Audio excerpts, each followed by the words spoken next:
Welcome to TrulyFit, the online fitness marketplace connecting pros and clients through unique fitness business software. Dr. Brandeis, thanks so much for joining the TrulyFit Podcast. Why don't you give my listeners a background, a bio on you, your credentials, your intellectual pursuits, what you do in the medical field, and then also a little bit of background on your book and sort of the impetus to write this book. Awesome, Steve. First of all, thank you so much for having me. I really appreciate it. And, I've been blessed with an incredible education. So I went to Brown University for undergraduate. I was a history major. And then after Brown, I left and did a year of research at American Red Cross, where I worked with Harold T. Merriman, the guy who figured out how to freeze blood. And then I went off to Vanderbilt for medical school. And during medical school, I got a Howard Hughes Institute research fellowship at Harvard Medical School at the transplantation immunology lab, where they did the first living related kidney transplant and won the Nobel Prize for that.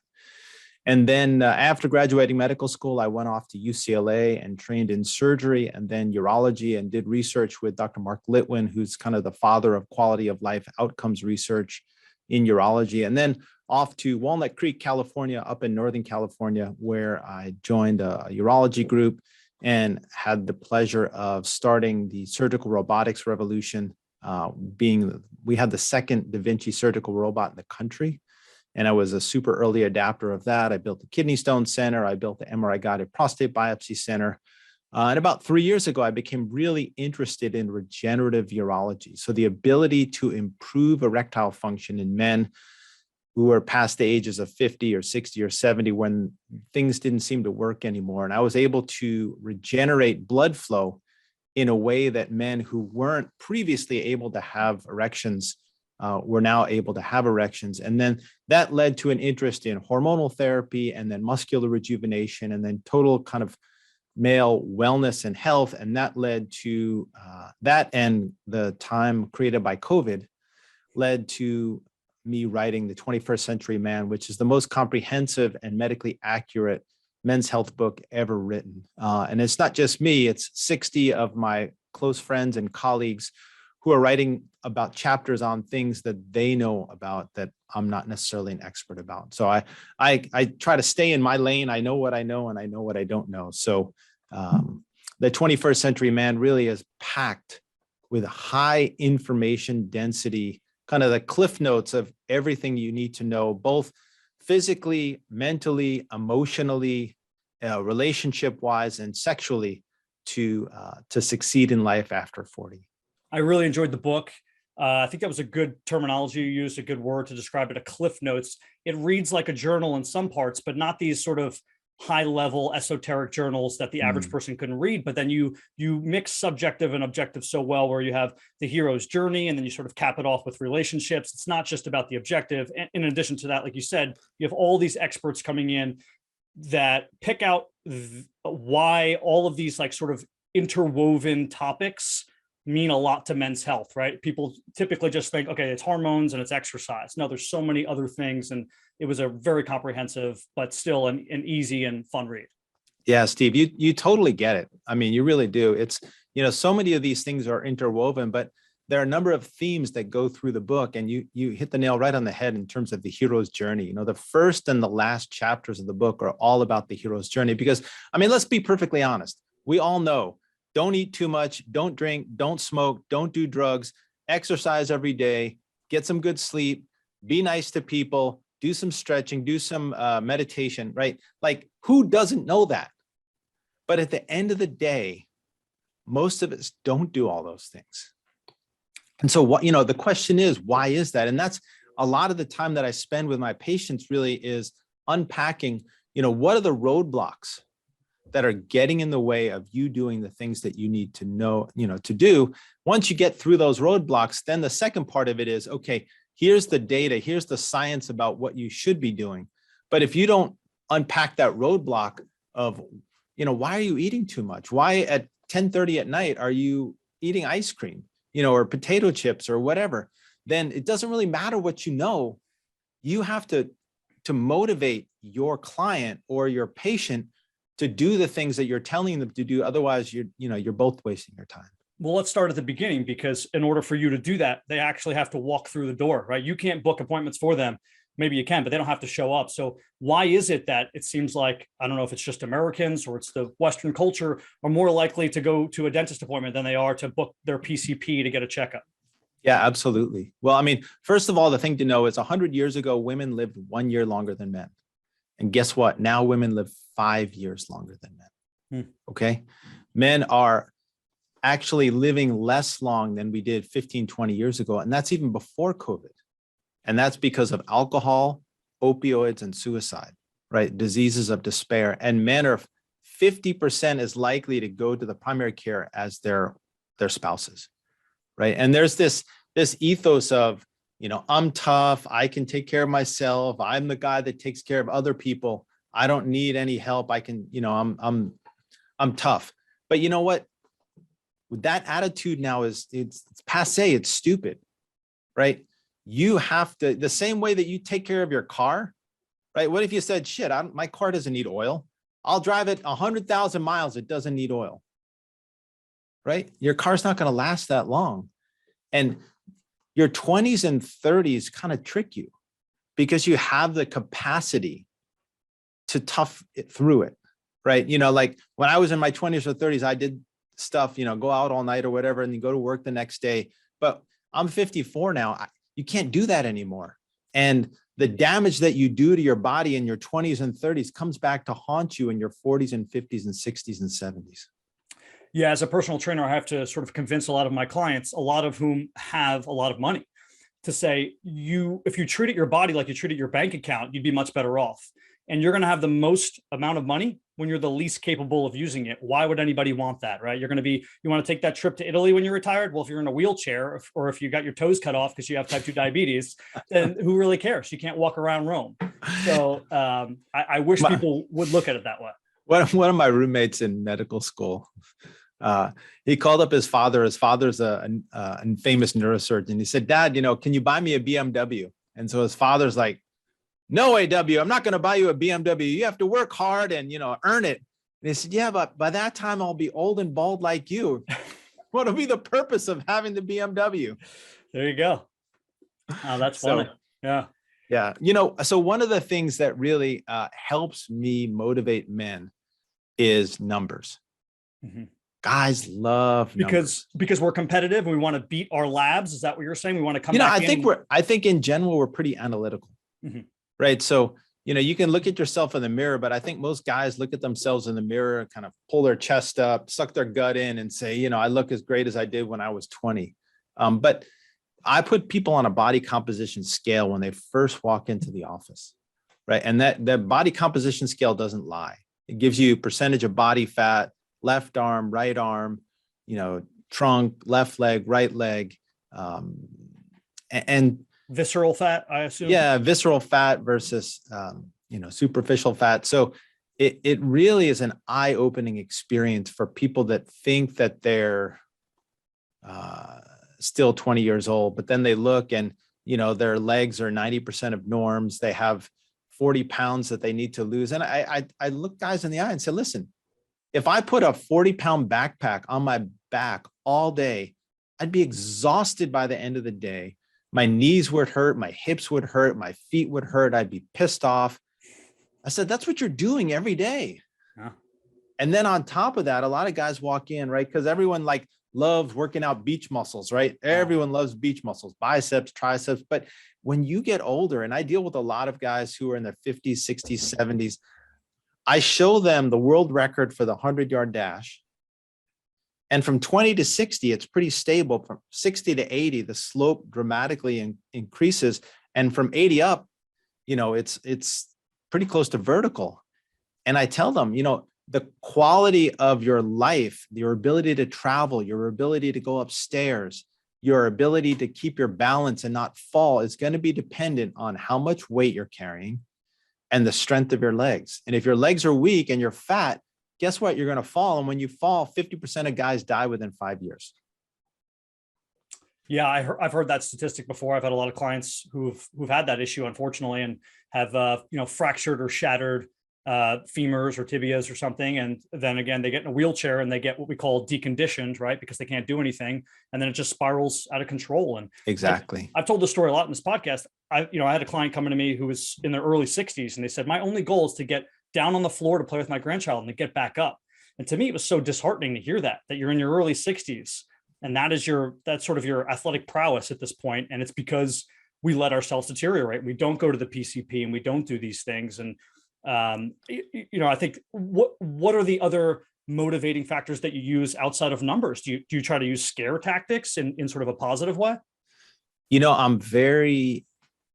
I've been doing this for a long time, and I deal almost exclusively with men. My office is very unique. I have an Eric Clapton guitar up on the wall and a Peyton Manning, Eli Manning football and Muhammad Ali boxing glove. My patients like to give me these kind of cool things, and it's a very masculine but not hyper masculine environment, and it's very non-judgmental. And I look guys in the eye, and I don't take insurance, right? So I can spend a lot more time with my patients than regular docs do. And I tell them, like, listen, I can create a path to health like nobody else in this country almost.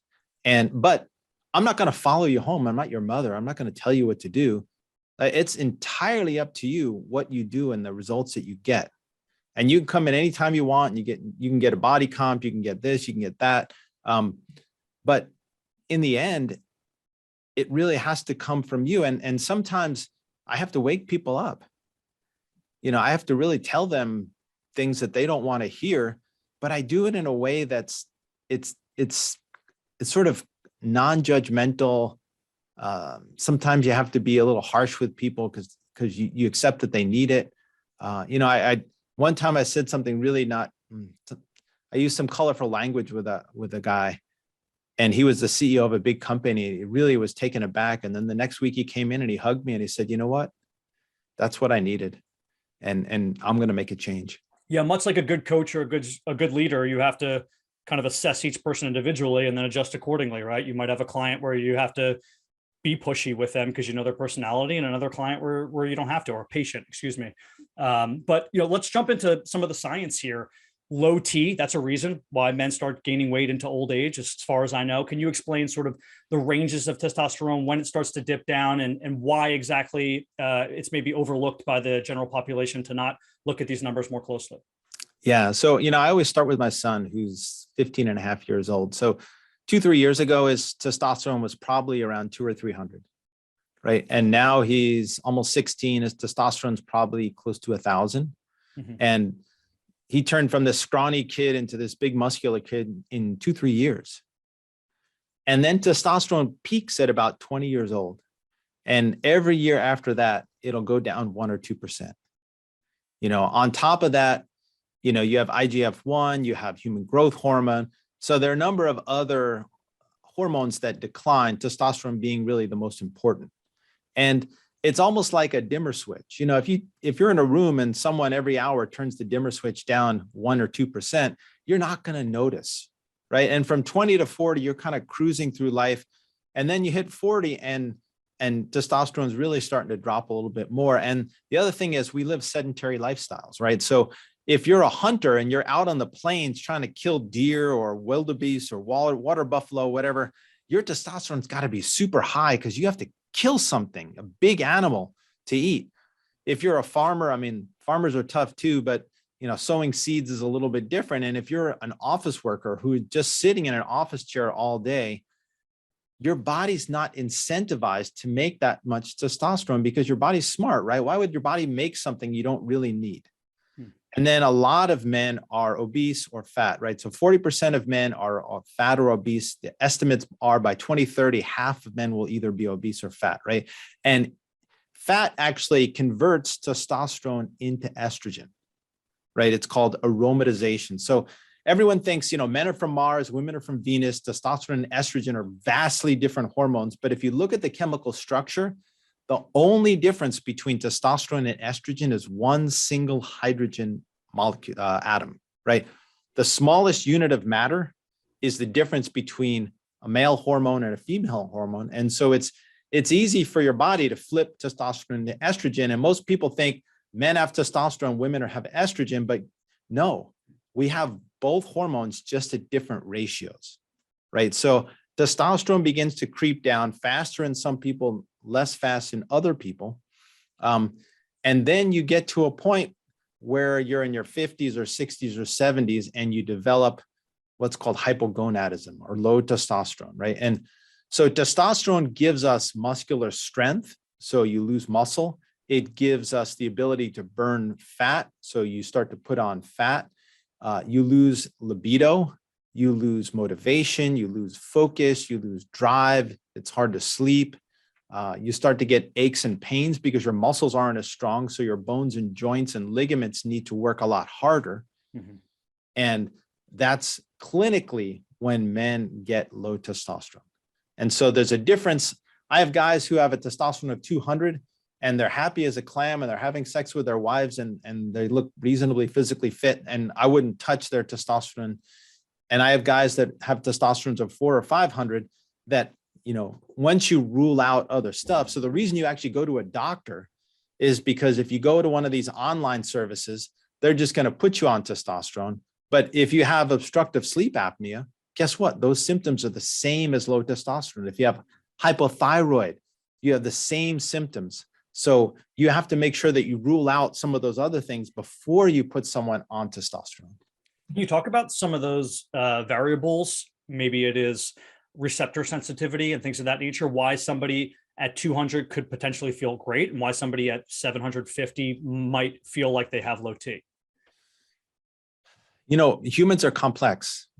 So there are physiologic reasons. So for example, there's something called sex hormone binding globulin. So only 1 or 2% of testosterone actually is active. It floats free in the blood system. And the rest of it is bound to either albumin, which is a type of protein, or more tightly, it binds to what's called sex hormone binding globulin. So even if your testosterone is high, as you age, you make more SHBG. So you have a lower percentage of free testosterone, which is the more active form of testosterone.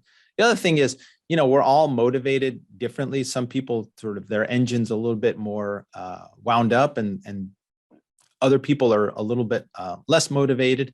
And so, you know, people's personality types play into it. The other thing is, you know, there's other hormones like thyroid hormones. So some people's metabolism is higher, some people's metabolism is lower.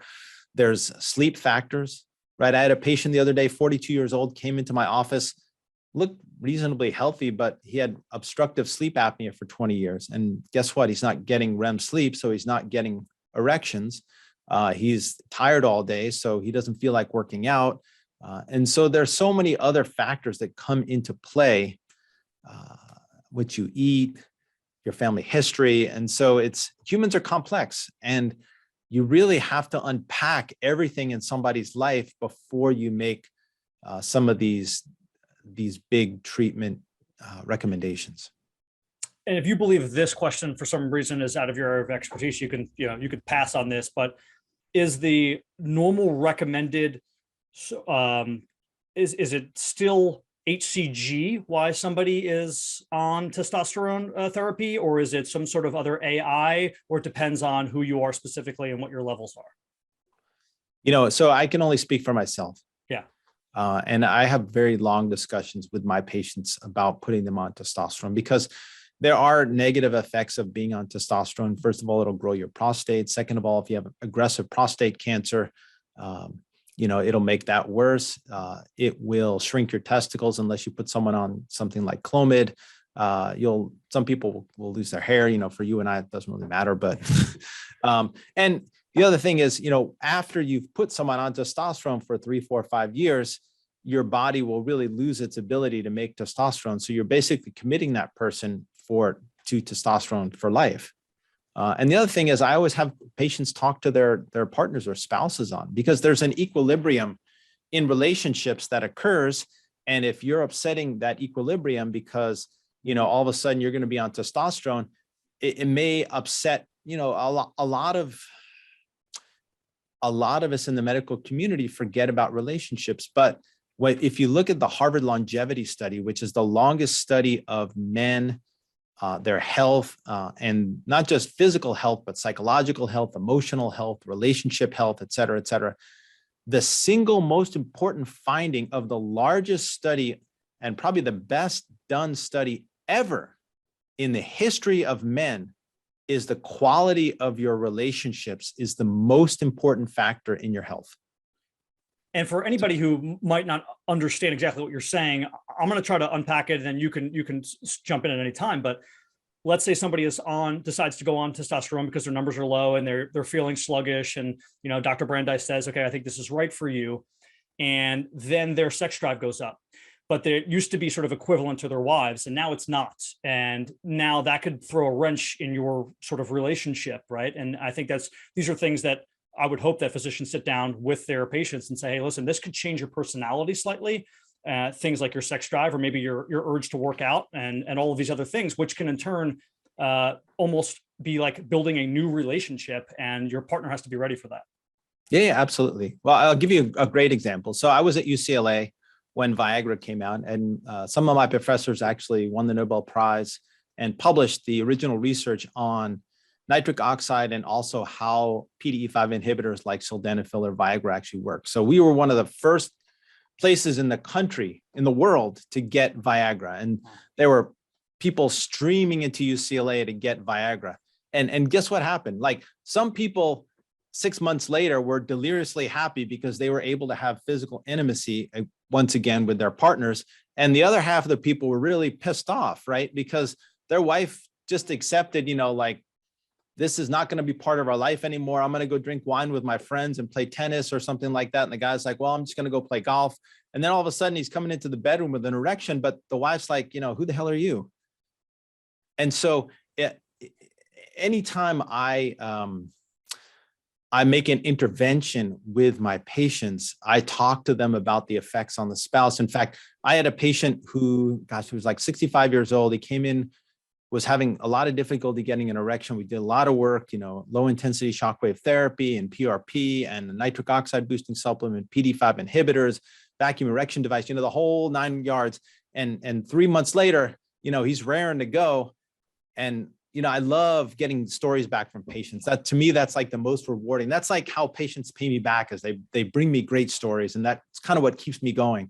Right. And so I'm waiting for my good story, and I don't get a good story. And it's 2-3 weeks go by. And finally I see him come back, and his head's kind of hung low. And, I was like, Joe, what's going on? And he's like, I was all ready to go, and I had penetrative intercourse with my wife, and she said it hurt a lot, and she had some bleeding, and she never wants to have sex again.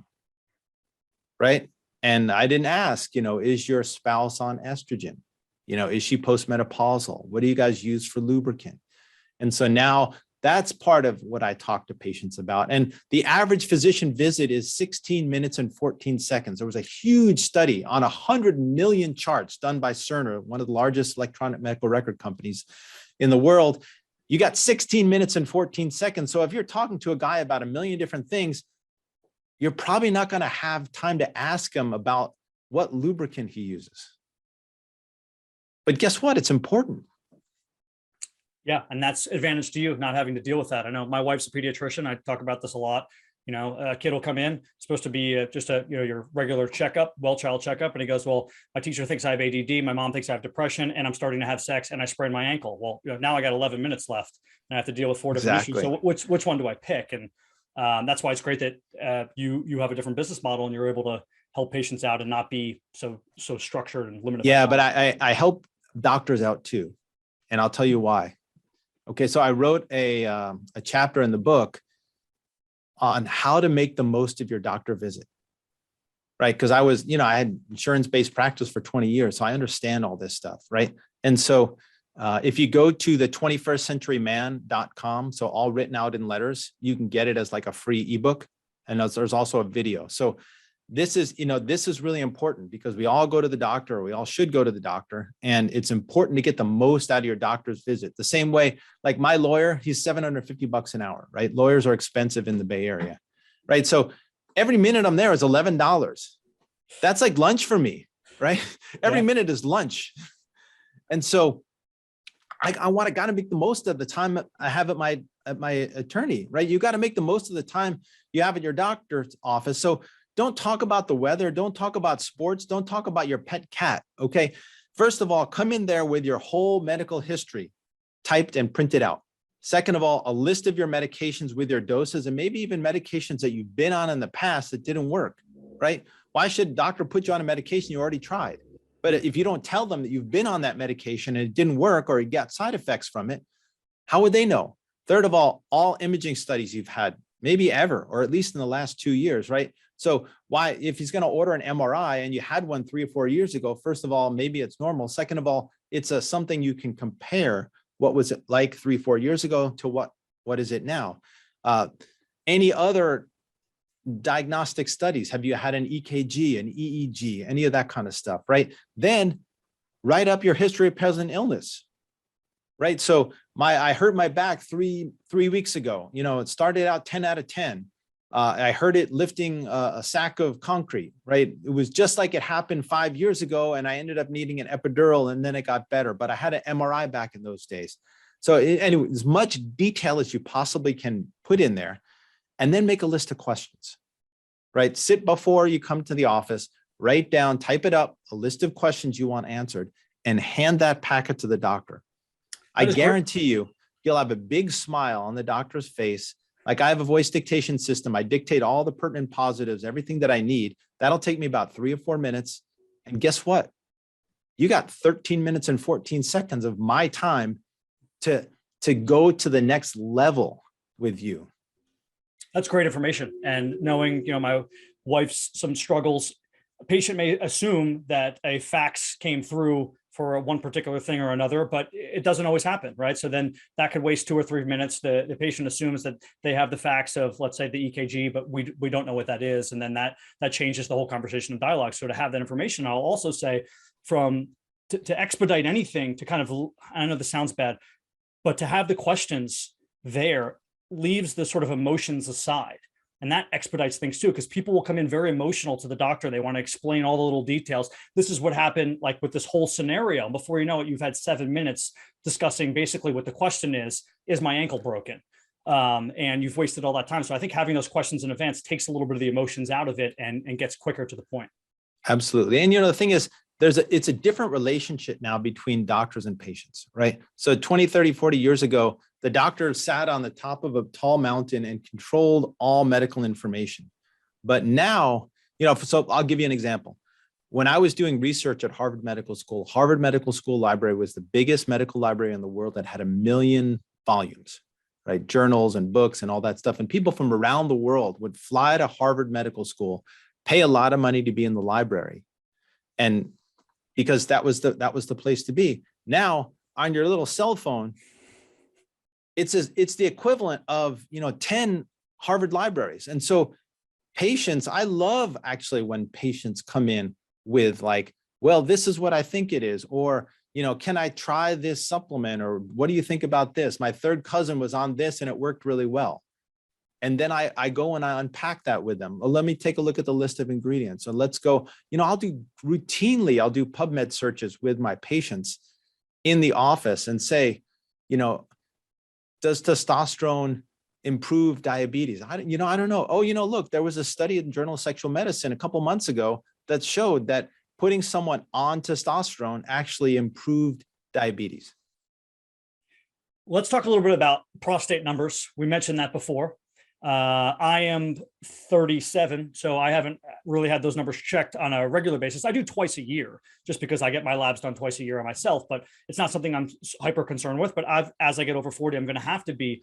Are prostate numbers associated, correlated, or sort of a causational, like mechanistic thing with high or low T? Meaning if I have low T, am I more likely to have prostate cancer, or high T, or is there no correlation? So the really short answer is really there's a correlation between testosterone and prostate cancer, but just because you have a normal testosterone doesn't mean you have prostate cancer, right? So your testosterone's highest when you're 20 years old, and no one gets prostate cancer when you're 20. The incidence of prostate cancer peaks as you get older, right? And at that same time, your testosterone's declining. Now, dihydrotestosterone, right? So testosterone converts into dihydrotestosterone, which is a higher affinity for the testosterone receptor, meaning it fits tighter into the testosterone receptor, will cause male secondary sex characteristics, right? So it'll cause the prostate to grow. It'll cause you to lose hair. You get all that wonderful hair on your back and your ears and your nose, et cetera, right? So that's all kind of dihydrotestosterone kicking in. So there is definitely a relationship between prostate growth and also prostate cancer, because one of the main treatments for metastatic prostate cancer that's spread outside the prostate, say into the bone, is medical castration. And that was discovered in 1934. The only urologist ever to win the Nobel Prize, Dr. Huggins. So we've known that for almost 100 years, but still it's to tease out the exact relationship is somewhat complex. Is prostate cancer almost inevitable if you live long enough? Is the reason why people weren't getting it, let's say 100 years ago, because they were dying of something else beforehand? Yeah, I mean, 100 years ago, people didn't live really much more than 40, 45 years. And the number one cause of death back in those days were accidents and infectious disease. Now, cars are safer and people don't die in horse accidents and those kind of things. And we don't die of pneumonia and diarrhea. We die of old people's diseases like cancer and heart disease and stroke, et cetera, et cetera. So, yeah, I mean, to a certain extent, that is definitely the case. And I guess if you live to 150, you're going to get prostate cancer. But the most, prostate cancer is the second leading cause of cancer-related death in men, but only causes death in a couple % of men. And so really the big ones you really have to focus on are heart disease, some of the more preventable cancers, colon cancer, avoiding smoking. And the 21st century man really is about prevention and early intervention of diseases, right? If you have prostate cancer, go to the doctor, go to your urologist or your medical oncologist. At that point, the information in the book is useful, but you should be spending your time at the doctor. Really, the time to read the 21st century man is before you need the doctor. Is your recommendation, or let's say the general recommendation, to start looking at those prostate numbers in your mid 30s? Mid 30s is too young. So okay. If you have a family history, or if you're African American, I would check your PSA at one time, maybe at 40, one time at 45, and then really the general population should begin at the age of 50. Now, PSA is a very controversial thing. And in fact, the guy that even discovered PSA came out maybe 10, 15 years ago and said, he regretted actually what happened with PSA, because a lot of people and a lot of doctors saw cancer and said, we got to cure cancer. But a lot of prostate cancer is relatively slow growing. Now that the paradigm is shifting again, in my mind, right? Because we have genetic tests now, right? We're not just looking at cells, but we're actually looking at the genome. We also have tools like prostate MRI.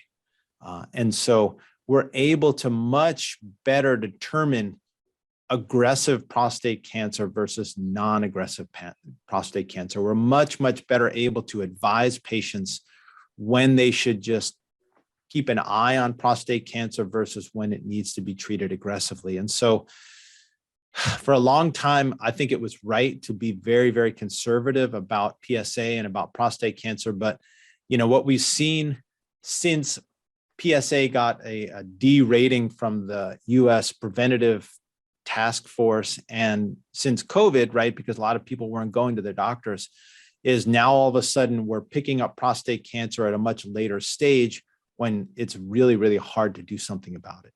And so here again, it's important to be proactive, but at the same time, it's also important to be educated. And the chapter I wrote in 21st Century Man on prostate, both BPH and prostate cancer, is super valuable, packed with really, really, really good information to help you make an informed decision about getting your PSA checked. And then if you do have prostate cancer, or if you do have an elevated PSA, what the next step is, And then if you do take the next step and you have prostate cancer, what are the things to consider before you consider treatment? Let's go into some health and fitness here. I am a patient of Dr. Brandeis. I'm 62 years old. I'm a male. I walk in, you look at all my numbers. They look okay. Maybe I'm on medication or two that you have prescribed, but I am 15 to 20 pounds overweight and I want to start exercising and becoming healthier. What is sort of your process in that? Yeah. So everyone that comes into my office gets a body composition scan, right? Because it's not enough to stand on a scale.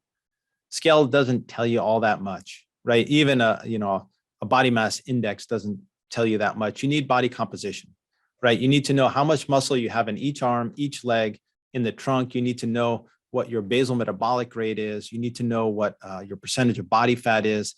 And that's where that's where you really start. That's where the analytics start. Of course, you're checking testosterone. And I explain to men about the aging process, right? Because I explain it like, you're going on a long journey. And the first 60 years of your life, you're traveling through the prairies, right? It's all flat, right? And traveling is pretty easy, right? Slight grade when you're getting into your 40s and 50s, but not too bad, right? When you hit your 60s, all of a sudden you're in the foothills, right? And it gets harder, right? And then when you hit 80, you're on the mountain. Each foot you're sort of fighting for. And the thing is, when you're 59 and you're ready to head into the foothills, you've been walking through the prairie all your life. You think it's, that slight grade that I've been walking up, that's what the aging process is going to look like in the 60s, but it's not, right? And the reason it's not is because, first of all, your nerves don't work as well as they used to. Second of all, your mitochondria aren't kicking out ATP like they used to. Third of all, the DNA is getting damaged. Fourth of all, the Golgi apparatus and the endoplasmic reticulum aren't making protein the way that they should be making it. We live in a world of plastics and all sorts of toxic crap. So you get chronic inflammation. That chronic inflammation prevents you from absorbing protein like you should. And a lot of us don't eat as much protein as we did when we were younger because we were building muscle at that time. The food that we're eating is packed with too much fat and too much bad fat and too many carbs. And so there's so many things that work against us that accelerate as we age. And you have to understand, and it was really interesting. There was a study I read the other day out of Tufts. They compared a 20-year-old to a 50-year-old, which really hurt because I'm 54, right? And they looked at the gene expression in muscle after someone worked out. So a 20-year-old expressed 150 genes and a 50-year-old expressed 50 genes, right? And the gene expression in muscle is basically building protein. Protein builds muscle, right? So the 20-year-old doing the same workout is expressing 3 times or building 3 times as much muscle as a 50-year-old, which means you got to work 3 times as hard or be 3 times as intelligent, at our age or my age anyway, and older. And so this is the background that I work with my patients on is, even though you think you are, you ain't 20 anymore. So let's now all of a sudden change your whole way of thinking about things. And then the next thing we do is unpack testosterone, right? If your testosterone is 200 or 250 or 300, I don't care how many hours a day you go to the gym, you're not going to build muscle. Testosterone is the #1 growth factor by far for men. They did a really interesting study 20 years ago that was published in the New England Journal of Medicine. They took a control group. The control group over 3 months built 1 pound of muscle. They took the exercise group, right? Sent them to the gym for three months, gave them an exercise routine. They built 2 kilograms or 2 pounds of muscle, right? Then they had a high testosterone group, no gym, just testosterone. They built 4 pounds of muscle, right? So twice as much muscle as the gym group. And then they had the gym and testosterone. Those guys built 8 pounds of muscle, right? So I say, listen, you're over 50, you're going to have a very reasonable, if not elevated testosterone, and you're going to have to exercise. And then I explain, exercise is different now than it was when you were 20. First of all, don't get injured. The most important thing, is consistency, right? You can't do something stupid. Like when I was 20, I'd go into the gym and I'd overdo it and whatever. And next day you recovered, you go back to the gym or play basketball the next day. After 50, that doesn't happen anymore. You can't get injured. It's really, really hard to recover. And so I have a 3-day cycle that I recommend to patients: cardio A, cardio B, and circuit training, right? So choose cardio A, like elliptical or running or treadmill, or cardio B, biking or swimming or rowing, right? And then circuit training, choose multiple different body parts, find exercises, and then repeat, and do it quick enough so that your heart rate gets up. So you're getting cardio pretty much every day, but you don't overdo the cardio. So a lot of guys love cardio. Cardio is easy. You sit on one of those machines, you spin it around, you watch the news, or you watch, a TV show or a sporting game. But cardio is not so good for you as you get older. You got to understand that, right? Because at a certain point, it becomes a zero-sum game, right? So I see these guys that come in and their upper body is strong and their legs are weak. And the reason is they're overdoing their upper body and they don't take in enough protein, right? You've seen this all the time. Yeah. And so what their body does is say, well, you're not using your legs, so let's just take protein from the legs and use it for the body parts that you're building. Yeah. And so that's the zero-sum game. So that's the other part of it that I go into is nutrition. And I'm talking a lot, so interrupt me if I'm this is great going information. on and on. Just to echo your thoughts, there's a cost to everything in fitness. There's a metabolic cost, which is a positive cost, right? If I go run 4 miles, let's say I burn 300 calories, great. But there's also a structural cost. If I'm 50 pounds overweight and I run those 4 miles, now I've potentially put undue stress on my ligaments and my tendons and my knees and my hips, right? So we have to weigh out those costs. And as we get older, I always tell my younger trainers this, who I mentor, we should start training our clients in their 30s like they're in their 40s and 50s and 60s, and get them ready for that. And what I mean by that is move in all range of motion, start swimming, start doing low impact exercises, start using various modalities, and don't do this 80s and 90s Arnold Schwarzenegger prescription where you're just lifting heavy weights in this 10, 6, 8, 4 repetition range, because that's not helping you into old age. And we have to make sure that injury prevention, as you said, Dr. Brandeis, is the most important thing. Availability is your best ability. Yeah. I mean, at 50, you're not going to win an Olympic gold medal. You're not going to get a contract from Nike. You want to be able to roll around with your grandkids and get up, right? Yeah. You want to be able to. I had a patient that fell, they took his dream vacation to Greece and then fell on the cobblestone streets and broke his hip, right? You don't want to do that, right? You want to be trained well enough that you can enjoy the rest of life. And so, just getting back to nutrition, I'm not a nutritionist. I'm not a dietitian. I know fortunately, I've never really had to lose weight, so I don't know that much about it, but I do know there are 3 things that you have to know to lose weight, right?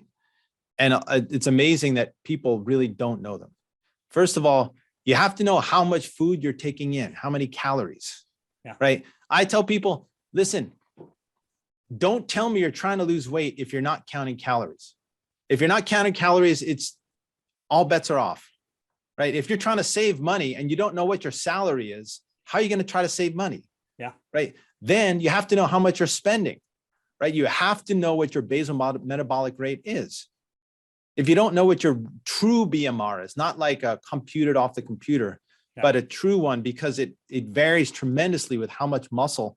Like I've put on 3 pounds of new muscle over the past 6 months, right? And my BMR went up 40, 45 points, right? And I pretty much look the same. So you have to know what your BMR is. And then the other thing is, and it's amazing how many people go through these fancy weight loss programs where they give you like little doggy bags of food every day, and they don't know that 1 pound of human fat is 3,500 calories. Like if anyone that's training people or teaching people to lose weight, if your client doesn't know those 3 simple facts, you failed. You really have. That's just the basics. Yeah, that's great information. There's a lot of people who are so dyed in the wool, one team, whether it's keto or it's opposite of keto or it's carnivore, whatever it is, typically, as long as you stick to a diet and you understand, like you talked about, there's calories in, calories out, the law of thermodynamics, right? The energy in, energy out. We need to take into this account. You can be on the path to losing weight. I'll also add in there, I think people will underestimate two things. Number one, sleep and stress. When my clients struggle, a lot of times, they're not sleeping or they're super stressed in other areas, which causes certain things. Again, I'm not a registered dietitian. I don't write out diets, but as somebody who has to help them in the weight loss journey as a personal trainer, I have to ask those questions. And then the other one is that people lie to themselves and they don't actually write down all the things. They go, yeah, this is what I ate Monday through Friday, but on Saturday I had 6 whiskeys and 4 slices of pizza. I'm like, okay, well, you didn't write that down. Like you can't, like Saturday matters too. So we have to be honest. So that brings me to alcohol, right? And, I used to drink, I don't drink anymore. I never had a drinking problem, but I know 3 things about alcohol, really 4 things. So the first thing really is it's totally ingrained in American society, right? When you're young, you drink beer, you go to the game, you drink beer, then you get older, you drink wine, it's like you're classy and everyone thinks, oh, red wine, it extends your life. Look at the French people in the blue zones and all that crap. And then, as you get older, it's cool to drink whiskey or scotch or whatever. Okay. So that's fact number 1. Fact number 2 is alcohol is a depressant, right? That's the class of drug. Alcohol is a drug, and the drug of class it's in is depressant, right? It depresses your mood. It depresses your energy. 7 calories per gram as well. Yeah. Well, I'll get there. Okay. Third thing is it disinhibits you, right? Most of the stupid things that humans do are done under the influence of alcohol. I was having this discussion with one of my patients, and he just looked at me and tears started running down his face. And then I looked at his face and he had this giant scar all across the face. He was African-American. It wasn't fully obvious until, tears started trickling over it. And I could see, I was like, yeah, man, driving while drunk, spousal abuse, stupid financial decisions, hooking up with the wrong girl, whatever, or hooking up with the wrong guy. The stupidest decisions we make are made under the influence of alcohol. And I'd love to debate anyone on that. Okay. And then the last thing, like you said, is it's empty calories. It's calories, but not only is it calories, it's empty calories. You can take a bottle of vodka, light it on fire, throw it at a tank in Ukraine and blow something up, right? It's just pure energy with no nutritional value. And I had a patient who I was trying to convince to lose 25 pounds, and he was drinking 2 glasses of wine every night. And I said, let's do some math, right? And so I said, let's figure out how many calories are in a glass of wine. So I went on the internet, how many calories in a glass of wine? 140 calories. Okay, take that, multiply it times 2, so that's 280. Multiply that times 365 and divide it by 3,500. And guess what? That's 28 pounds. So I said, listen, if you stop drinking 2 glasses of wine every night for the rest of the year, first of all, you have a lot more money in your pocket. Second of all, you'll have lost 28 pounds if you don't replace that with anything. And he just looked at me like, I just split the atom or something like that. But it's simple math. They've also done these studies where you basically can't get into REM sleep when you've had too much to drink, right? So then you're not sleeping well. When you're not sleeping well, your body's tired. And when your body's tired, energy and calories are synonymous, right? In the nutrition world. So your body thinks, oh, I need some dense foods because I'm tired. So then you wake up, and that's why when you're hungover, people go, I need like a bacon, egg, and cheese on a bagel. It's like, okay, because your body thinks you're tired because you never hit REM sleep. And there's just sort of a snowball effect of negative things. Yeah, absolutely. Or, when I was in college and we'd go out drinking, Taco Maker was the only thing that was open at 1:00 in the morning. Yeah. So, you not only are you drinking extra alcohol, but then all of a sudden you're hitting the taco truck at 2:00 in the morning. And the other thing is, I'm not an expert at sleep either, but Dr. Mike Murphy from Stanford is an expert in sleep, and his chapter is fantastic in the 21st Century Man. But that's when you do your psychological repair, your emotional repair. That's what dreaming is all about. And that's where you do your physical repair, right? So if you're injured Or, that's the other thing that's why I do this 3-day cycle, right? I play basketball with my son for 30 minutes and then, on Saturday, and then the next day he's like, Dad, that was so fun. Let's do it again. And I can barely get out of bed. Right. And so after the age of 50, you need 2 or 3 days to recover. Right. Because when you're working out, most people don't really know this, or it never really occurred to them that when you're working out, you're not building muscle, you're tearing muscle down. Yeah. And if you don't give that muscle a chance to recover and rebuild and adapt, then you won't build muscle. You'll just keep tearing it down. Every time it goes to rebuild, you're tearing it down. And so that's why I think one of the reasons I've been so successful with my patients over 60 building muscles, because I give them a program and I don't tell them what to do. I'm not a personal trainer. You guys know a ton more about this kind of stuff than I do. I just know how to create guidelines. Like, for example, I don't give anyone a diet. I say high protein, low carbs, high micronutrients, high fiber, healthy fats. And I give them a handout, a nice color handout with all those things. And it's up to you to eat what you want to eat. You want to eat meat, you want to eat not meat, vegan, paleo, keto, whatever. That's not my thing. Someone came up to me the other day and they're like, is buffalo meat better than beef? Like, I have no idea, right? I'm the last guy you want to ask. Yeah, well, just to add to what we were talking about before, I think a big portion of that is sort of this macro concept that you keep hitting on, is that we can't train the same or eat the same or do the same things in our 50s and 60s as we did in our 20s. And in your 20s, you don't need to rest as much. The body recovers quicker. Rest is still important, but you don't need to rest as much. And it's different when you're in your 50s and 60s. And we need to have that sort of ingrained into our head that we're not training like we were in our 20s and 30s anymore. This is a whole new game. And we have to implement both the food and the exercise choices and the rest choices and all of these other things like it's a totally different sport, for lack of a better term. Yeah. Now, there are 2 supplements that I recommend in people over 50. One is one that I produce called Affirm, which is a nitric oxide booster, right? So nitric oxide, when I was at UCLA, my professors won the Nobel Prize for discovering how nitric oxide works and the importance in improving circulation.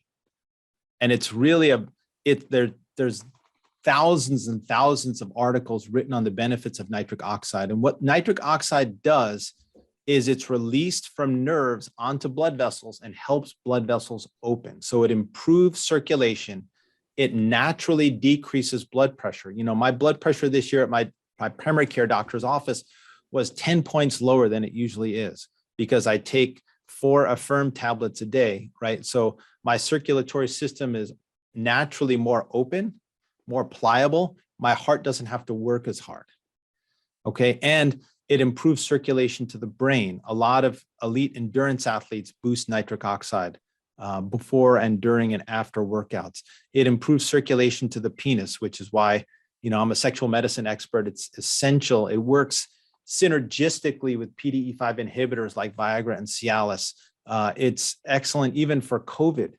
They were using inhaled nitric oxide to treat COVID patients early on with great success, because COVID is a vasculitis that destroys the endothelium of blood vessels. So nitric oxide boosters, especially after the age of 50, have a massive number of benefits and really 0 side effects.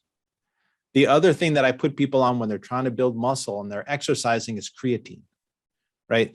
Creatine monohydrate, the cheapest creatine out there, is all you need. You only need 2, 3, 4, 5 grams if you're younger, 2 or 3 grams if you're older, right? And what that does is it helps restore ATP. So ATP is adenosine triphosphate. It holds the phosphates in orbit using energy. When you're burning energy, the mitochondria make ATP.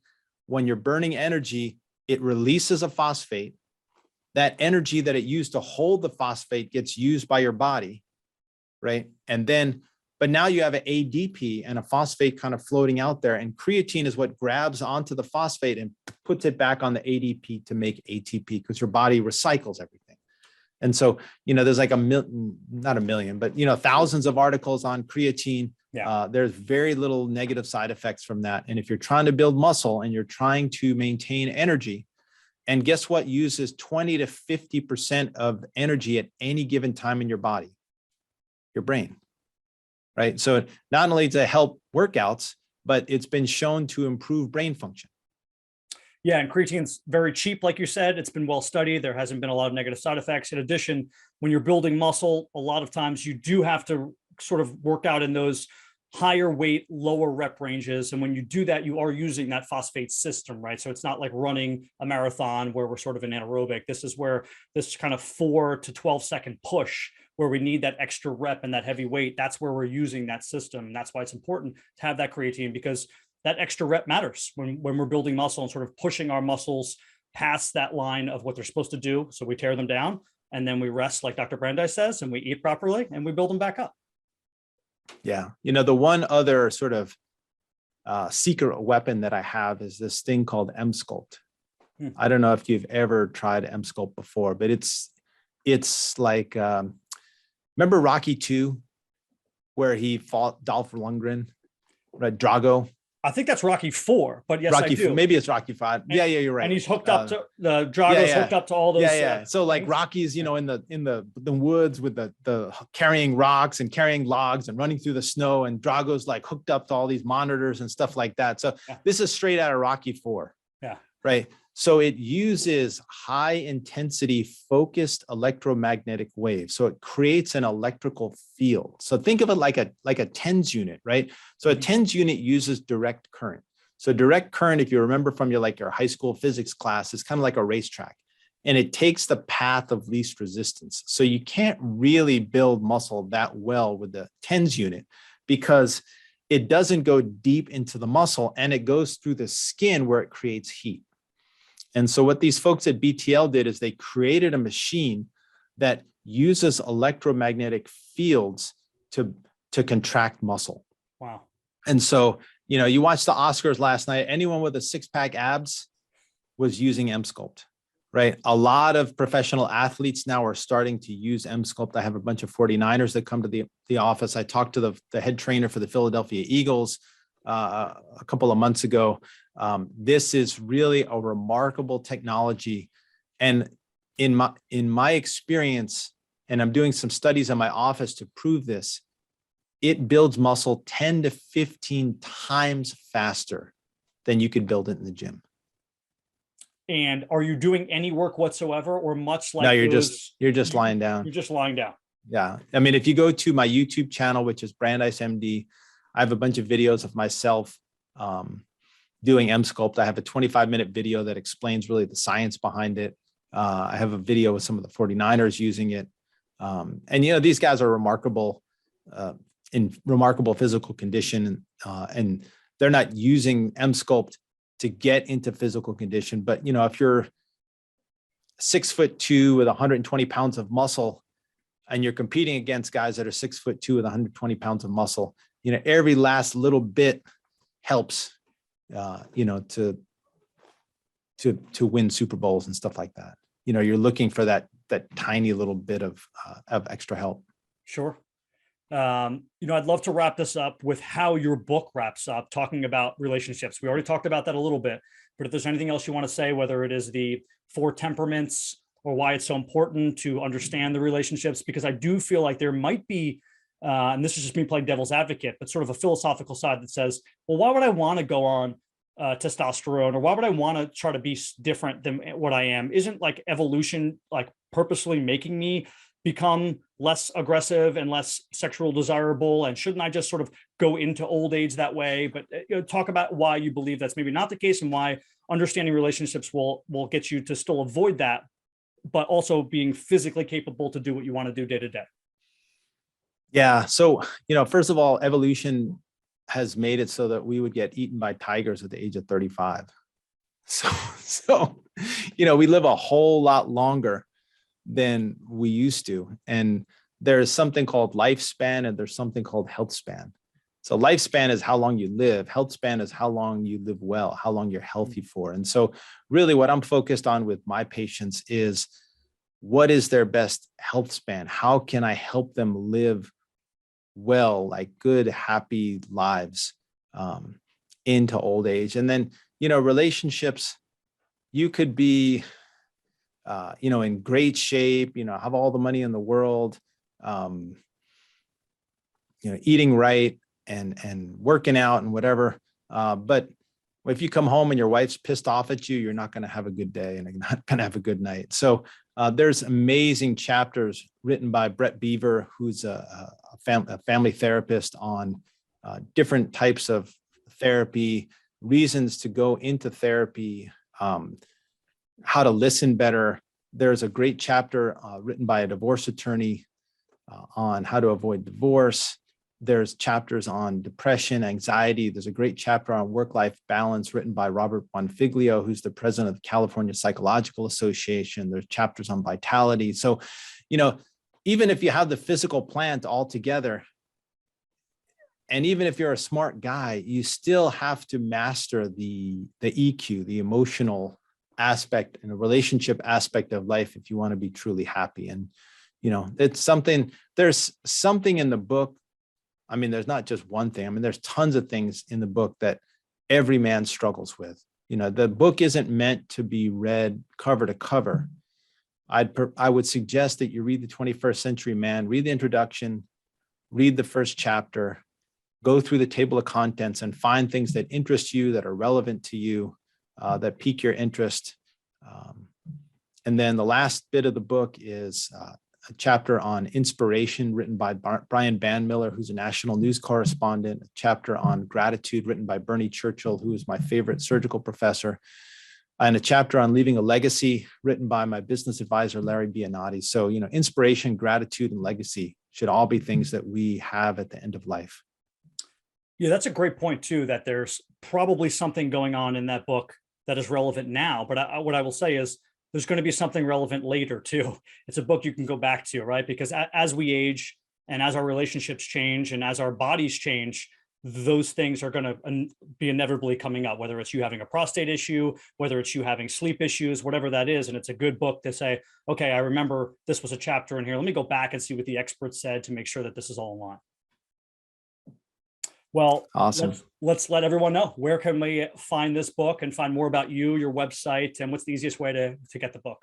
Sure. So if you go to the 21st Century Man, all written out in letters, 21stcenturyman.com, that's where the book is. You can read the bios of all the authors. You can read some sample chapters. You can download the things that you need to know to make the most of your doctor's visit. We have an ebook. We have a hardcover book. We're very soon going to be having an audio book. And then if you're interested in me, just go to Brandeis MD, BRANDEISMD.com, BrandeisMD.com, and learn about all the things we do at Brandeis MD. And then my supplement company is Affirm Science, AFFIRM Science.com. And then I post almost all of my, I do a lot of physician teaching and a lot of patient lecturing. And so I post all that stuff on my YouTube channel, which is Brandeis MD. I will put all the links in the description. My guest today has been Dr. Brandeis. Thanks for joining the TrulyFit Podcast. Oh, thank you so much. It's really been a pleasure.